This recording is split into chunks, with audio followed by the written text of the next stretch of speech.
Your show, Hard Lemonade, I think was born out of the pandemic. Mm-hmm. Would that be fair? It's still going strong today. What's the biggest lessons you've learned from producing your own shows in Los Angeles? Oh man. It's a great way to get on other shows if you have a good one. If you have a good one? Yeah, but like, I've done so many other comic shows and they just suck so much dick. I'm just like, this isn't even a show. It's just me and four other comics. The last show I did, there were only 3 people there, and they were my friends I invited. And they got That's there. horrible. I'm so sorry. That's horrible when that happens, doesn't it? Yeah, it was like I would have never invited you guys if I had known this was such a shitty, terrible show. The flyer looked cool too. But I think to have a good show, it's kind of like having a good party. You got to set a vibe. It's got to be somewhere people want to hang out. And during the pandemic, the secret to our show was live music and stand-up comedy.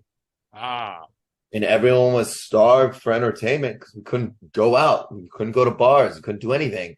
So I started the show in my backyard, and I had one of the best local bands in Los Angeles, some of the best comedians in LA. And then, your boy can throw a good party. I made sure there were some pretty girls there. That's always a good thing. It can't just be all fucking guys. 2 girls will show up and they'll be like, this is creepy, I'm leaving. It's a sacrifice at this point. Yeah, you got to make sure. There's a lot of things going on, and obviously I was always grilling out, and I did learn some things on MasterChef. So there you go. Food, good music, good people, funny jokes, good neighbors. Yeah. No. Yeah. They actually moved out when I started doing the show. The neighbors were not amused? No, I invited them one time and they're like, we're not coming here, super spreader. It's outside, lady. Relax. But they were always so quick to call the cops. But the thing is, the cops can't do anything before 10 p.m. Right. Because there's no noise ordinances. So, like, you can have a show, you can do whatever you want. But, and now, like, my house used to just be, a backyard with houses on either side. But as LA is slowly just, becoming more developed, now I have apartment complexes on either side. I don't know if you can hear the mariachi music, but it's coming from the construction site to the right. Oh, that's nice. But yeah. So now I just have 2 big ass buildings on either side. But I was talking to one of my neighbors the other day, and he was like, dude, every time you have a comedy show, I just go out on my balcony and watch it for free, and it's awesome. He's like, you have really good comedians. I'm like, yeah, dude.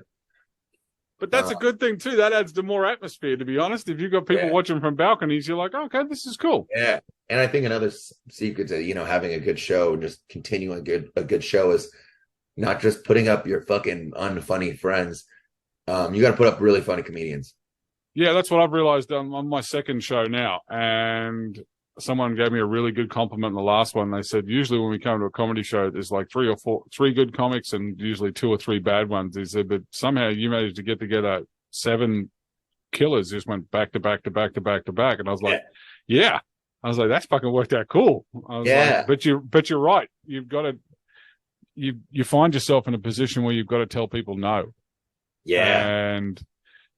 And then they look at you like you're a fucking nut.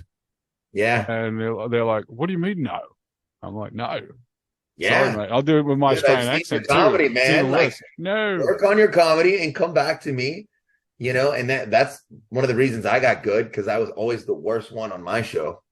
Right. But if you're around other comics that are good all the time, you're bound to get better.